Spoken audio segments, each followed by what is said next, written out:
पहले जानते हैं रूस यूक्रेन युद्ध में अभी तक हुआ क्या क्या है। जी हां, तो एक बार फिर सारी दुनिया की निगाहें रूस यूक्रेन युद्ध पर। बड़ा सवाल है 5वें साल में क्या हो सकता है, क्योंकि अब तक जो हुआ वो विध्वंस की बड़ी गवाही है। कुल 1461 दिन से युद्ध जारी है। ट्रंप पुतिन की मुलाकात इस दौरान एक बार अलास्का में हुई, लेकिन कोई समाधान नहीं निकल पाया। इस दौरान रूस ने यूक्रेन की 20% जमीन पर कब्जा कर लिया। यूक्रेनी प्रहार में रूस के करीब 3,25,000 सैनिकों ने अपनी जान गंवाई। वहीं यूक्रेन के 1 लाख से 1,40,000 सैनिकों की जान गई है अब तक की जंग में, और यह सिलसिला लगातार जारी है। करुणा, बिल्कुल, और ऐसा लग रहा है कि यह सिलसिला जो हालात हैं, यो युद्ध है और ज्यादा विध्वंसक हो रहा है। अनुमान यह है कि इस युद्ध काल में 2 लाख रूसी हवाई हमले देखे गए हैं, तो यूक्रेन ने भी 50,000 एयर अटैक को अंजाम दिया रूस के खिलाफ। इस विनाशक युद्ध को रोकने के लिए 16 शांति वार्ताएं हुई, लेकिन सब कुछ फेल साबित हुआ। सभी अभी तक बेनतीजा साबित हुए। जी और हमारे साथ तमाम खास मेहमानों का एक बड़ा पैनल TV9 भारतवर्ष के इस ग्रैंड स्टूडियो में हमें ज्वाइन कर चुका है। लेफ्टिनेंट जनरल संजय कुलकर्णी हमारे साथ मौजूद हैं। आज अमेरिका का वो पक्ष रखेंगे इस डिबेट में कि अमेरिका आखिर चाहता क्या है। कमांडर राजीव सरदाना भी उन्हीं के साथ मौजूद हैं। सरदाना सर, आ जाइए, आप प्लीज ज्वाइन कीजिए हमें। और हमारे साथ मेजर जनरल अश्विनी सिवाच मौजूद हैं, रूस मामलों के जानकार के तौर पर। डॉक्टर संदीप त्रिपाठी हमारे साथ मौजूद हैं, रूस के विशेषज्ञ के तौर पर। हमारे साथ बिल्कुल मेरे बगल में आपको कर्नल शैलेंद्र सिंह, यूक्रेन मामलों के जानकार के तौर पर मौजूद नजर आ रहे हैं। और प्रोफेसर संजय भारद्वाज जी, प्लीज आइए, हमें ज्वाइन कीजिए आप भी। और हमारे साथ जितने भी तमाम खास मेहमान हैं वो हमें कर रहे हैं ज्वाइन। और देखिए, 5 साल होने पर विध्वंसक हो चुकी है यह जंग। यूक्रेन पर रूस का विनाशक प्रहार हुआ है, रॉकेट और मिसाइल से भीषण हमला किया गया है। यूक्रेन के कई इलाकों में मची है जोरदार तबाही। ये तस्वीरें आप देखिए, जंग के 4 साल पूरे हो चुके हैं, 5वें साल में जंग प्रवेश कर रही है, और उसके बावजूद भी बारूद बरसने का सिलसिला रुकने का नाम नहीं ले रहा है। यूक्रेन के कई इलाकों में मची तबाही की ताजा तस्वीरें इस वक्त आपके सामने हैं TV9 भारतवर्ष पर।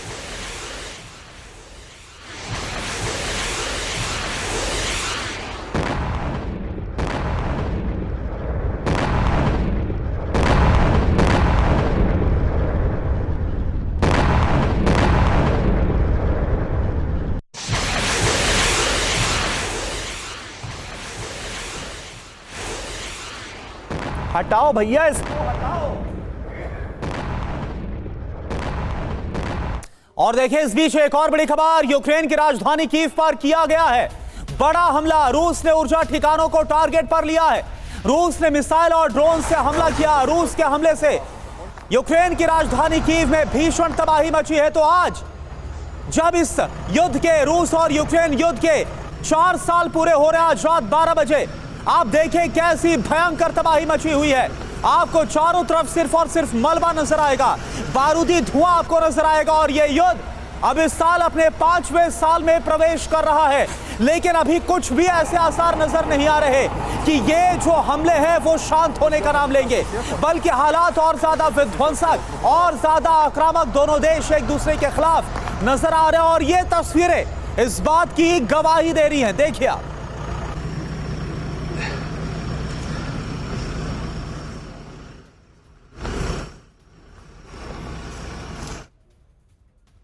और देखिए, इस वक्त की ताजा खबर राजधानी कीव से है। कीव के रिहायशी इलाकों में भी मची है तबाही। रूसी हमलों से कई इमारतों को पहुंचा नुकसान। रूसी फौज ने मिसाइल से किया अटैक। हमले में 1 की मौत और 15 लोगों के घायल होने की खबर सामने आ रही है। युद्ध के 5वें साल पर यूक्रेन में विनाश ही विनाश देखने को मिल रहा है।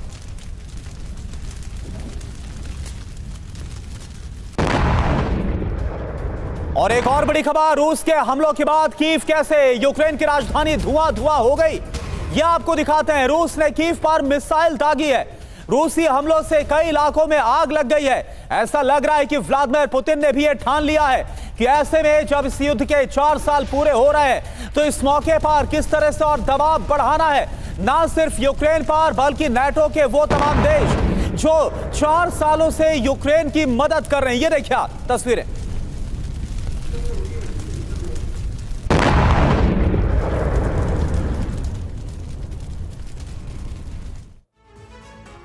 और देखिए इस बीच आसमान में भी रूस यूक्रेन की टक्कर चल रही है। रूस ने यूक्रेन के ड्रोन को इंटरसेप्ट किया है। एल्का ड्रोन से यूक्रेनी ड्रोन को किया गया है नष्ट। ये ताजा खबर सामने आ रही है। ये देखिए तस्वीरें इस वक्त आपके सामने।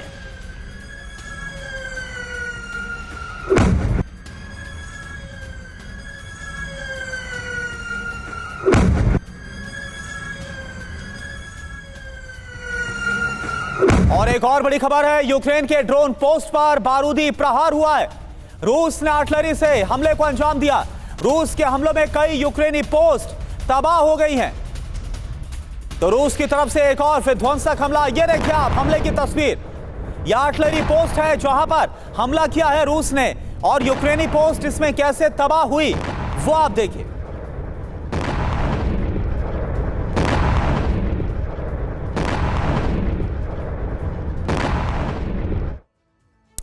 तो यूक्रेन के अहम ठिकानों पर अटैक की खबर है। रूस का मिसाइल से विनाशक प्रहार सामने आया है। हमले में पूर्वी यूक्रेन की फैक्ट्री तबाह हो गई है। यूक्रेन के अहम ठिकानों पर रूस ने चुन चुन कर किया है अटैक। तस्वीरें आप देखिए किस तरह से रूसी मिसाइल ने किया है जबरदस्त नुकसान।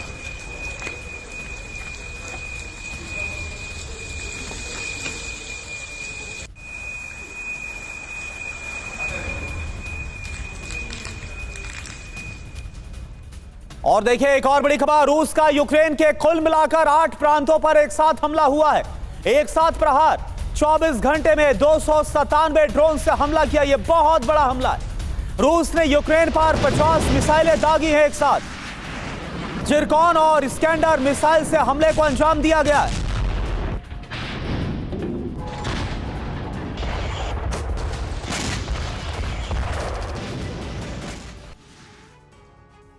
तो आपने देखा जंग के मैदान में कैसे अभी भी बरस रहा है बारूद। अब आपको रूस यूक्रेन युद्ध की 24 घंटे की रिपोर्ट दिखाने जा रहे हैं। 24 घंटे में रूस ने यूक्रेन के 8 प्रांतों पर हमले किए, जबकि यूक्रेन ने 2 जगह ड्रोन अटैक किया। रूस ने यूक्रेन पर 297 ड्रोन दागे, तो यूक्रेन ने 100 से ज्यादा ड्रोन से रूस पर किया बड़ा हमला। रूस ने यूक्रेनी इलाकों में 50 मिसाइलों से घातक प्रहार किए, जबकि रूस ने 100 ड्रोन में से 86 ड्रोन नष्ट कर दिए। रूस ने यूक्रेन के ऊर्जा ठिकाने और रिहायशी इमारतों को टारगेट किया।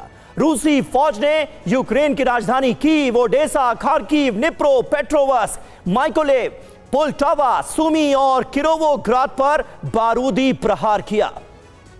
और हमारे साथ तमाम खास मेहमानों का पैनल इस वक्त मौजूद है। संजय कुलकर्णी सर, पहला सवाल आपसे। 4 साल पूरे हो गए, 5वें साल में यह जंग प्रवेश कर गई। 2022 में जब हमने रूस यूक्रेन जंग की खबरें दिखानी शुरू की, चर्चा की शुरुआत की, आप तमाम खास मेहमानों ने हमें ज्वाइन करना शुरू किया। उस वक्त वाकई किसी ने अंदाजा नहीं लगाया था कि यह जंग इतनी लंबी चलेगी। न सिर्फ चली बल्कि आगे भी चलने के आसार है। बिल्कुल समीर, बहुत बहुत धन्यवाद। जैसे आपने कहा, दूसरे महायुद्ध के बाद रूस के साथ ये सबसे बड़ा जंग है। इससे बड़ा जंग सेकेंड वर्ल्ड वॉर में भी नहीं हुआ। और सबने यही सोचा था कि शायद जिस प्रकार से रूस इतना बड़ा भव्य देश और इतने ज़बरदस्त उसके मिलिट्री इक्विपमेंट, तो यूक्रेन हफ्ते भर में ही ख़त्म हो जाएगा, लेकिन वैसे नहीं हुआ। और ये युद्ध हम जैसे बार बार कहते हैं कि 4 साल पूरे हो गए, 5वें साल में है। पर अगर आप देखें तो 2014 में जब क्रीमिया को उन्होंने कब्जा किया, तब से लगातार चल रहा है। इतना ही नहीं, उससे पहले भी हम जब बात करते हैं कलर रेवोल्यूशन का, रोज़ रेवोल्यूशन जिसमें जॉर्जिया 2003 और अपना ऑरेंज रेवोल्यूशन यूक्रेन 2004 और फिर यूरो मैदान 2014 और उसी के बाद जो क्रीमिया इन्होंने लिया और उसके बाद से लगातार जिस प्रकार से कार्रवाई चल रही है। लेकिन सवाल ये है कि ऐसे कैसे हो गया, इतना बड़ा देश, इतना सब कुछ होते हुए रूस के पास यूक्रेन कैसे टिका, और किस प्रकार से ये लड़ाई शुरू होने से पहले ही डोनबास का जो रीजन है जिसको हम बार बार कहते हैं डोनेट्स एंड लुहान, इसका काफी कुछ हिस्सा रूस ने पहले ही पकड़ रखा था। क्रीमिया उनके पास था 2014 में, और ये लड़ाई जो 2022 में शुरू हुई उससे पहले उनके पास, उसके बावजूद भी यूक्रेन को जिस प्रकार से मदद मिली अमेरिका से, नेटो से, और यही कारण है कि आज रूस को जबरदस्त टक्कर देने की जो काबिलियत यूक्रेन रख रहा है। कहा जाता है कि इसमें पूरी लड़ाई में तकरीबन 8 लाख लोग मारे जा चुके हैं। बिल्कुल बिल्कुल। अब ये कहना ये 8 लाख कैसे है, कितना हुआ, अभी तक कोई विश्वसनीय कोई वहां से नहीं है, पर कहा जाता है। लेकिन सर एक बड़ा नुकसान जरूर हुआ है, और हमारे साथ major general Ashwini Srivastava sir भी मौजूद है। श्रीवास्तव सर, अगर इस साल चौथे साल की अगर हम बात करें तो एक बड़ा बदलाव यह देखने को मिला कि डोनाल्ड ट्रंप आए और वो इस युद्ध से अपना एक हाथ पीछे खींचते हुए नजर आए। नाटो को कहा गया, वार्न किया गया कि अगर आप लोगों को मदद करनी है तो आप अपने बल पर करो। तो क्या आपको लग रहा है कि अब जब 5वें साल में यह युद्ध प्रवेश कर रहा है तो कोई समाधान निकलेगा, या फिर हम वही देखेंगे जो लगातार जिक्र होता आया है, नाटो वर्सेस रूस? हाँ बिल्कुल, देखो करुणा, इसमें कोई शक नहीं, रूस चाहता है कि इसका समाधान निकले। रूस नहीं चाहता था हमला करना यूक्रेन पे। अगर आप अपना ध्यान हिस्ट्री में ले जाएं तो जब यूनिफिकेशन हो रहा था जर्मनी का 1991 में, तब भी अंडरटेकिंग दी गई थी कि नाटो ईस्ट की तरफ नहीं जाएगा। फिर एक ट्रीटी साइन हुए, मिन्स्क 1 मिन्स्क 2, उसमें भी ये बताया गया कि नाटो जो है वो एक्सपेंड नहीं करेगा ईस्ट की तरफ। इसके बावजूद ये कार्रवाई करते गए ईस्ट की तरफ। पहले बाल्टिक स्टेट आई, फिर दूसरी स्टेट आई, और कहीं ना कहीं अभी डर था कि यूक्रेन भी नाटो ज्वाइन कर सकता है, और यूक्रेन के अंदर न्यूक्लियर हथियार अगर डिप्लॉय करता है नाटो तो वो बिल्कुल रूस के नज़दीक हो जाएंगे। तो ये एक नैतिकता थी, रूस हमला नहीं करना चाहता था। मुझे लगता है उसको लड़ाई में एक प्रकार से पुश किया गया है। और अब अगर आप देखें इन 4 सालों में तो क्या पाया है रूस ने। देखो ये सच्चाई है कि सबने ये सोचा था कि रूस की इकोनॉमी डिगमगाएगी, क्योंकि रूस की 2 ही चीजें हैं। एक तो है कि वो एक्सपोर्ट करता है अपना ऑयल एंड गैस, और दूसरा है वो आर्मामेंट। और ये सोचा था कि इसकी इकोनॉमी डिगमगाने से और ये लड़ाई नहीं लड़ पाएगा, मगर उल्टा हुआ। रूबल जो है डॉलर के मुकाबले में ज्यादा ताकतवर हुआ, रूस की इकोनॉमी बेटर हुई, और क्योंकि उनका ऑयल और गैस बिकता गया, जिसके अंदर चीन ने भी खरीदा, भारत ने भी खरीदा, टर्की ने भी लिया, और जो यूरोप था उसने भी गैस और ऑयल लेता रहा। इसी प्रकार से वो आर्मामेंट भी बनते रहे। हुआ क्या है, आज अगर नतीजा देखें तो रूस ने बहुत कुछ पाया है। क्रीमिया 2014 में ले लिया था। बिल्कुल बिल्कुल सही बात है सर, और 1461 दिन हो गए हैं, ये जंग लगातार जारी है। और बिल्कुल सही आपने कहा कि रूस का पलड़ा कहीं ना कहीं बहुत भारी नजर आ रहा है, वो भी तब जब यूक्रेन के साथ तमाम नाटो देश जंग लड़ते दिखे इन 4 सालों में। मॉस्को पर देखिए यूक्रेन का जो ड्रोन अटैक हुआ है उसकी तस्वीरें सामने आई हैं। रिहायशी इमारत के ऊपर दिखा ड्रोन। कीव पर हमलों का लिया गया बदला। यूक्रेन ने रूस पर 100 से ज्यादा ड्रोन एक साथ दागे। रूस ने ज्यादातर ड्रोन्स नष्ट करने का दावा किया।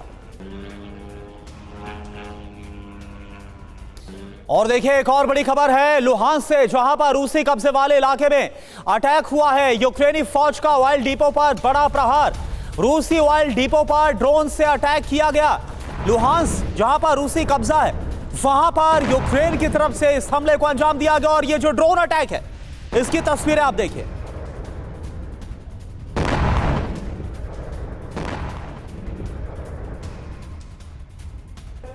और देखिए यूक्रेन वॉर पर प्रेसिडेंट जेलेंस्की चेतावनी देते हुए नजर आ रहे हैं। रूस सिर्फ यूक्रेन तक सीमित नहीं रहेगा, यह कहा है जेलेंस्की ने। यूक्रेन युद्ध तीसरे विश्व युद्ध जैसा, पुतिन को रोकना नहीं जरूरी, यूक्रेन अपनी जमीन नहीं छोड़ेगा, यह साफ तौर पर उनकी तरफ से कहा गया है। और जेलेंस्की ये कह रहे हैं कि पुतिन को रोकना बहुत जरूरी है। तो अब सवाल यह है कि जो जेलेंस्की की तरफ से कहा गया है कि पुतिन को रोकना बहुत जरूरी है, अगर ऐसा नहीं तो क्या होने वाला है? क्या विश्व युद्ध शुरू हो चुका है? यह बड़ा सवाल है। जेलेंस्की के 5 दावे एक एक करके आपके सामने रखते हैं। पहला दावा क्या कर रहे हैं? पुतिन ने तीसरे विश्व युद्ध की शुरुआत कर दी है। दूसरा दावा, पुतिन दूसरे देशों को भी युद्ध में घसीट लेंगे। और तीसरा दावा, व्लादिमीर पुतिन को नहीं रोका गया तो हमले और ज्यादा बढ़ेंगे। जी हां, रूस के सामने सरेंडर नहीं करेगा यूक्रेन। शांति समझौते के लिए रूस को जमीन नहीं देंगे, यह सीधे तौर पर कह दिया गया है। डॉक्टर संदीप त्रिपाठी से आप कैसे देखते हैं, क्योंकि जेलेंस्की को लग रहा है कि विश्व युद्ध ही चल रहा है। तमाम नाटो देश मिलकर रूस के खिलाफ इतने सालों से जंग छेड़े हुए हैं, लेकिन रूस का पलड़ा भारी होने के बावजूद जेलेंस्की झुकने के लिए तैयार नहीं नजर आ रहे। इतना कुछ गंवाने के बाद तो इस युद्ध का अंत होगा कैसे? देखिए समीर जी, जेलेंस्की के पास ऐसा कुछ भी नहीं है कि वो इस युद्ध में झुके, क्योंकि वो सब कुछ खो चुके हैं। हमने देखा लाखों लोगं की जान जा चुकी है। हमने देखा कि रूस को जिस प्रकार से पिछले 4 वर्षों से कॉर्नर करने की कोशिश की गई है 32 देशों के साथ, वो नाटो अपने आप में विभाजित हो चुका है। वो ईयू कंट्री में त्राही एनर्जी को लेकर के, अभी मैं आपको 2 दिन पहले की न्यूज बताऊं, हंगरी कह रहा है कि मेरे एनर्जी सिस्टम को इस तरह से यूक्रेन वॉर ने ध्वस्त कर दिया है। तो इस युद्ध ने कोशिश तो ये थी कि पुतिन को तोड़ना, रूस को तोड़ना, और नाटो ईस्टवार्ड का एक्सपेंशन जो था ये इसी बात को लेकर युद्ध हुआ था कि पुतिन चाहते थे कि उनके बैकवर्ड में किसी प्रकार का सिक्योरिटी थ्रेट न हो। लेकिन नाटो और कमेडियन और इस हल्के इंसान की जो सन की सोच ने क्या किया, युद्ध में झोंक दिया। और आज यही कारण है कि 4 साल हो चुके हैं, इस युद्ध का दूर दूर तक कोई खात्मा का नहीं समय आ रहा है। अलास्का वार्ता हमने देखा, जेनेवा वार्ता, जितने भी वार्ता हो जाए, पुतिन अब एक कदम आगे बढ़ चुके हैं। वो चाहते हैं कि जो पूर्वी यूक्रेन है उसको उनको मिले हिस्सा, वो कभी नहीं छोड़ने वाले। और दूसरा है कि इस बात का संकेत है कि आने वाले भविष्य में यूरोप की कोई भी कंट्री नाटो ईस्टवार्ड एक्सपेंशन में जाने से सोचेंगे कि यदि नाटो की जिद मचेगी तो यूक्रेन जैसा हश्र होगा। अब ये जेलेंस्की को तय करना है कि उसे खंडहर में जाना है, जो कुछ बचा कुचा जो यूक्रेन है उसे राख में मिला देना है, या फिर पीस डील पर आकर के पीस टॉक करके रूस से बात करनी होगी। मुझे लगता है ये केस स्टडी दुनिया के उस मुल्कों के लिए कि कभी भी युद्ध जो है भाड़े के युद्ध नहीं हो सकते हैं। आप दूसरे के सहारे, दूसरे के आयातित वॉर से कभी आप वॉर नहीं लड़ सकते। बिल्कुल आपने सही कहा कि एक आयातित वॉर जो कि यूक्रेन नाटो की मदद से लगातार लड़ रहा है, लेकिन खंडहर जो नुकसान है, विध्वंस कहां मचा है, वो है यूक्रेन में। अब यह तय करना है जेलेंस्की को कि आगे उन्हें क्या फैसला लेना है। एक और बड़ी खबर, रूस के बेलग्रोद में यूक्रेन का हमला हुआ है। रूसी एयर डिफेंस ने हमलों को रोका है। तो यूक्रेन, जैसा कि अभी संदीप सर भी बता रहे थे कि रोकने का नाम नहीं हो और कोई सरेंडर्ड मोड में नजर नहीं आ रहा। ये देखिए आप, बेलग्रोद के अंदर रूसी सीमा के अंदर घुसकर कैसे हमला किया है, यह तस्वीर आप देख पा रहे हैं। रूसी एयर डिफेंस ने हालांकि हमलों को नाकाम किया, इन हमलों को रोका है।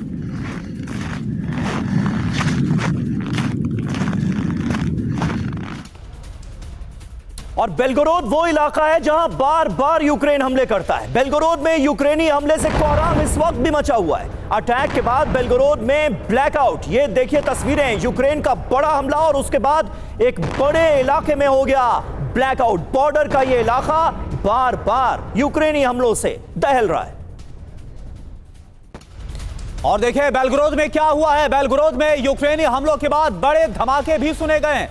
धमाकों की गूंज के बाद दहला है बेलग्रोद। तो ऐसा साफ नजर आ रहा है तस्वीरों में, जहां एक तरफ कई हमलों को नाकाम तो किया गया, लेकिन कई जो धमाके सुने गए हैं उसमें ऐसा लग रहा है कि बेलग्रोद में नुकसान भी हुआ। ये देखिए आप, तस्वीरें भी हम आपको दिखा रहे हैं।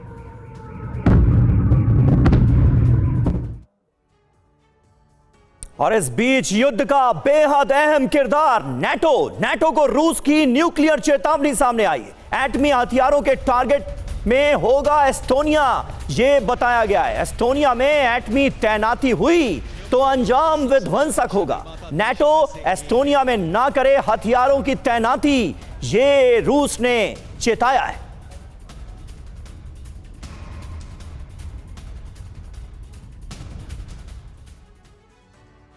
तो ये है रूस की एटमी धमकी। एस्टोनिया न्यूक्लियर हथियारों की तैनाती पर सहमत हो गया है। नाटो के एटमी बम, एटमी हथियार तैनात करने को तैयार है एस्टोनिया, और इसी से रूस भड़का हुआ है। एस्टोनिया की सीमा पर नाटो रडार सिस्टम एक्टिव कर दिए गए हैं। एस्टोनिया में नाटो सक्रियता रूस के लिए बड़ा खतरा है। नाटो का सदस्य देश है बाल्टिक देश एस्टोनिया। रूस की सीमा से सटा हुआ है एस्टोनिया, और जाहिर है करुणा, ऐसे में एस्टोनिया में अगर इतनी बड़ी डिप्लॉयमेंट होगी तो रूस के लिए चिंता की बात तो है। बिल्कुल, तो ऐसे में क्या होने वाला है? कर्नल शैलेंद्र सर भी हमारे साथ जुड़े हुए हैं। कर्नल शैलेंद्र सर, एक बात बताइए, अलास्का वार्ता के बाद हमने देखा सबसे बड़ा पेच तो यहां पर यही फंसा जो कि यूक्रेन में को सिक्योरिटी गारंटी की बात आई थी और ये नहीं चाहता था रूस कि यूक्रेन में आकर नेटो फोर्सेस बैठ जाओ। और अब खबर क्या आ रही है, एस्टोनिया में परमाणु तैनाती, क्या लग रहा है, इससे क्या असर आपको बनते हुए नजर आ रहे हैं? जय हिंद, नमस्कार। मेरे को सबसे बड़ा एडवांटेज ये है कि मैं एक्सपर्ट्स पैनल में बैठा हूँ और अकेला एनालिस्ट हूँ, जिसने कि जब ये रूस वॉर स्टार्ट हुई थी तब भी आपके साथ यही शेयर किया था। तब बात चल रही थी कि कौन क्या करेगा। मुझे उस समय लगा कि इसके अंदर जो एस्केलेशन कंट्रोल कर पाएगा वो जीतेगा। क्योंकि अगर आज आप देखें, आज आप कल का देखिए, वो 297 ड्रोन 50 मिसाइल, क्या सेटिस्फेक्शन है कि उसमें से हमने 235 ड्रोन्स को इंटरसेप्ट कर लिया और 35 मिसाइल्स को इंटरसेप्ट कर लिया। भाई साहब, तेरे यहां डिस्ट्रक्शन कौन क्या कर गया वो नहीं दिख रहा, दिख रहा है वो। तो इसलिए मैं कहूंगा कि as far as Ukraine is concern, वो जो आप 3 लोगों को चलता हुआ दिखा रहे हैं ना वो ग्राफिक्स में, वो जो बीच वाला बंदा है, actually he is the culprit. दोनों का बेवकूफ बना हुआ है इस समय। ये देखिए, नैरेटिव एक बार फिर चलाया जाए जरा ज़ेलेंस्की को, ट्रंप को और पुतिन को, ये 3 बड़े किरदार जिनकी वजह से ये जंग इस वक्त भी जारी है, 4 साल पूरे होने के बाद भी। डोनाल्ड ट्रंप, व्लादिमीर पुतिन और ज़ेलेंस्की। शैलेंद्र जी, सबसे बड़ी बात देखिए, अगर यूक्रेन इतनी सी सेंसिबिलिटी दिखाता कि चलिए जी मैं नेटो ज्वाइन नहीं करूंगा, ये लड़ाई नहीं होती। बाय द वे, आ गई बात पुतिन की। पुतिन ने शुरुआत में बोला था, अगर आपको याद हो, कि ये तो हमारा सिर्फ ऑपरेशन है, it is not a war. That means उनका भी एम नहीं था कि वो आउट ऑफ हैंड निकल जाए, लेकिन नैरेटिव जो था, एस्केलेशन लैडर जो था, वो जो बीच वाला बंदा है ना, ट्रंप, यूएस, ये उसकी कारनामा है। क्योंकि नेटो में ना तो आपने उसे ज्वाइन करवाया, राइट, आपने ये जो आजकल सपोर्ट आप दे रहे हैं इतना सारा, ये मैं पूरा यूरोपियन यूनियन और नेटो को ब्लेम इसलिए कर रहा हूं कि आपने पहले क्यों नहीं दिया। आपने उसको एस्केलेट इस लेवल पर होने दिया है कि अब ये किसी के हाथ में नहीं है। और सबसे बड़ी बात, कौन जीत रहा है इस लड़ाई को, आप मुझे बता दीजिए। कौन जीत रहा है दोनों में से इस लड़ाई को? जीत रहा है तो सिर्फ यूएस जीत रहा है, क्योंकि उसकी वेपन इंडस्ट्री के जो रेट्स हैं वो 53% बिल्कुल, जो डिफेंस लॉबी है वो और ज्यादा ताकतवर हो रही है। और जैसे आपने बार बार जिक्र किया हमारे ग्राफिक्स की तरफ भी शैलेंद्र सर, और आपने इशारा किया अगर कोई जिम्मेदार है तो डोनाल्ड ट्रंप जिम्मेदार है। तो सवाल यह भी उठता है कि क्या जो बातचीत का है वो महज एक दिखावा है? एक और बड़ी खबर, रूस के सरातोव में यूक्रेनी ड्रोन हमला हुआ है, रिहायशी इलाकों में विध्वंसक हमला हुआ है। तो रूस के सारातोव की तस्वीरें आप देखिए, यहां पर यूक्रेन ने ड्रोन से अटैक किया, रिहायशी इलाकों में विध्वंसक हमले को कैसे अंजाम दिया, यह देखिए।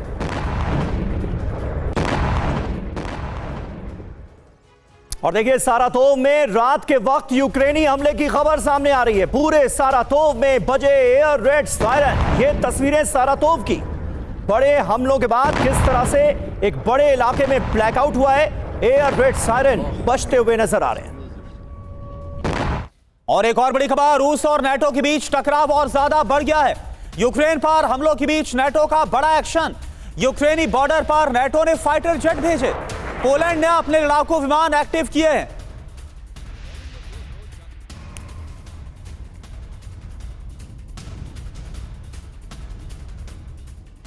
तो देखिए, रूस नेटो में हवाई टक्कर। बड़ी बात क्या है, रूस और नेटो के बीच जंग की आशंका और ज्यादा बढ़ी। टकराव क्यों बढ़ा? रूस ने यूक्रेन पर भीषण मिसाइल ड्रोन हमले किए। मिसाइल ड्रोन के नेटो सीमा में गिरने की आशंका थी। नेटो ने क्या किया?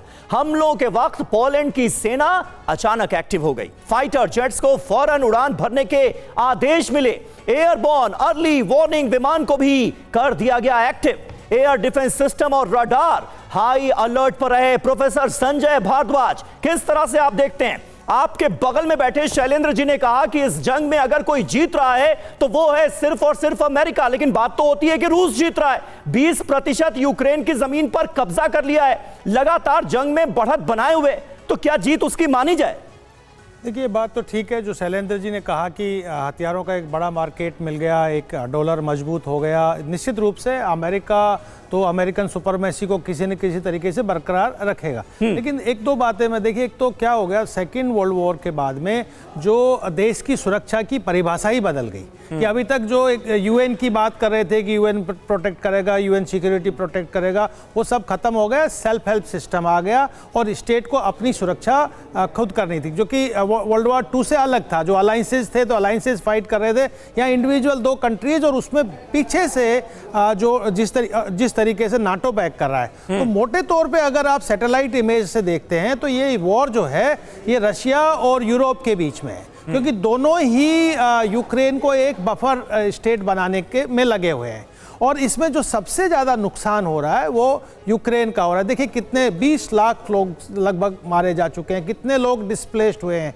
आप ये देखिए कि किसी भी मानवता का एकदम नाश हो गया है। और क्या हो गया, जस्टिस कैसे प्रिवेल हो रहा है, जस्टिस बाय फोर्स, कि जिसके पास फोर्स है वो आगे बढ़ रहा है। जिस तरीके से रशिया, आपने निश्चित रूप सही कहा कि अगर टेरिटोरियल कॉन्टेक्स्ट में देखें, रिसोर्सेज के कॉन्टेक्स्ट में देखें, एनर्जी, तो रशिया की जीत हुई है, क्योंकि रशिया के पास जो यूक्रेन का रिच एरिया है, मिनरल्स में ले लीजिए, एनर्जी में ले लीजिए, वो सारा डोनबास रीजन है, वो रशिया के पास आ गया है। बिल्कुल, और वो अपने बूते लड़ रहा है जंग, अपने बूते लड़ रहा है जंग, अपने बूते लड़ रहा है। लेकिन मैं एक जो बहुत इंपॉर्टेंट पॉइंट है कि मोटे तौर पे क्या साबित हो गया है कि अभी भी जो वर्ल्ड ऑर्डर है वो मिलिट्रीली बाइपोलर है। देखिए रशिया एक बहुत बड़ी, और इसीलिए सस्टेन कर गया 4 साल। बिल्कुल, और रशिया कैसे सस्टेन कर गया, बल्कि और ज्यादा पावरफुल तरीके से उभरा भी है पूरे दुनिया के सामने। ये भी हमने देखा। राजीव सरदाना सर, ये जो तस्वीरें हमने दिखाई और जो खबर दिखाई कि कैसे यूक्रेन की सीमा पर, जो यूक्रेन पोलैंड की सीमा है, वहां पर नाटो के फाइटर जेट ने उड़ान भरी है। क्या आपको ये लग रहा है कि जानबूझकर ये सब कुछ किया जा रहा है? क्योंकि अगर एक कदम अमेरिका भले दिखावे के लिए क्यों ना हो, क्योंकि उस पर भी शक जारी होता, अगर एक कदम पीछे खींचता है तो नाटो 2 कदम आगे बढ़ाता हुआ नजर आता है। देखिए, नेटो जो है अगर ऐसी हरकत करेगा तो अपनी मुंह की खाएगा। नेटो में अपने कुछ इतनी ताकत नहीं है, तभी वो एक गठबंधन बने हैं।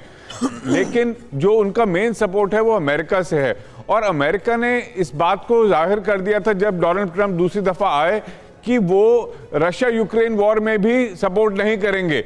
लेकिन अगर वो डायरेक्ट सपोर्ट नहीं कर रहे थे तो जो नेटो के देश हैं उन्होंने हथियार अमेरिका से खरीद के ही दिए हैं यूक्रेन को। तो जो अमेरिका का मिलिट्री इंडस्ट्रियल कॉम्प्लेक्स है वो उनकी ऑर्डर बुक्स फुल हैं, उनके हथियार बिक रहे हैं। इसलिए वो अमेरिका चाहता नहीं है कि जंग कभी भी खत्म हो, और उनके हथियार जब जंग में इस्तेमाल होते हैं तभी उनकी असली एफिशिएंसी पता चलती है, तभी उनके अपग्रेड बनते हैं। तो अगले 25-30 साल तक भी चलाते रहे वो कहीं ना कहीं विश्व में लड़ाई, तभी उनके देश की इंडस्ट्रियल मिलिट्री कॉम्प्लेक्स आगे बढ़ता रहेगा। इसलिए मुझे नहीं लगता कि अमेरिका सिर्फ एक टोकनिज्म दिखा रहा है कि बिल्कुल शांति बनी रहनी चाहिए, लेकिन वो उसको विश्व के कुछ हिस्सों में कम से कम 4-5 जगह पे लड़ाइयां होती रहें ताकि उनके हथियार बिकते रहें। इसलिए इतनी जल्दी शांति होती हुई नजर नहीं आती है। बिल्कुल सही बात है। अमेरिका क्या करते हुए दिखना चाहता है दुनिया के सामने और अमेरिका क्या करता है, ये दोनों बिल्कुल अलग अलग बातें हैं। रूस पर यूक्रेन का देखिए एक और हमला हुआ है। तातारिस्तान में भीषण ड्रोन अटैक की खबर सामने आ रही है। रूस पर यूक्रेन का एक और भीषण हमला। नाटो के दम पर यूक्रेन रूस जैसे शक्तिशाली देश से लगातार जंग लड़ रहा है और रूस में भी बड़े हमले अंजाम देने में कामयाब हो रहा है।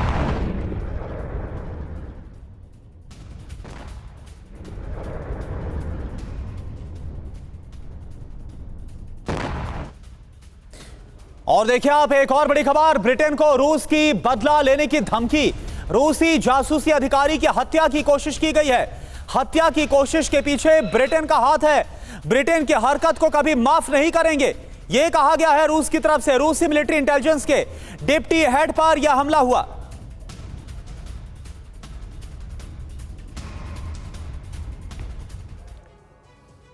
तो ब्रिटेन से रूस का इंतकाम। जी हां, रूसी मिलिट्री इंटेलिजेंस के डेप्यूटी हेड पर हमला हुआ। 6 फरवरी को मॉस्को में एलेक्सेव को गोली मार दी गई। रूस ने हमले को हत्या की कोशिश करार दिया। हमले के पीछे रूस ने बताया ब्रिटेन का हाथ। एफएसबी चीफ ने यूके को अंजाम भुगतने की धमकी दी।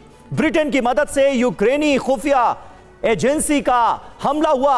हम कभी नहीं भूलेंगे और कभी माफ नहीं करेंगे, ये कह दिया है एफएसबी ने। यानी तनाव आप देखिए दिन ब दिन बढ़ता नजर आ रहा है। बातचीत के जो भी रास्ते अख्तियार किए गए, इस जंग का कोई सलूशन निकालने की कोशिश की गई, वो सब नाकाम होते हुए नजर आ रहे हैं। और ये 3 किरदार जो TV9 भारतवर्ष के स्टूडियो में आपको चलते हुए नजर आ रहे हैं, ये सबसे बड़े जिम्मेदार तो हैं ही, लेकिन नाटो की भी जिम्मेदारी कम नहीं है।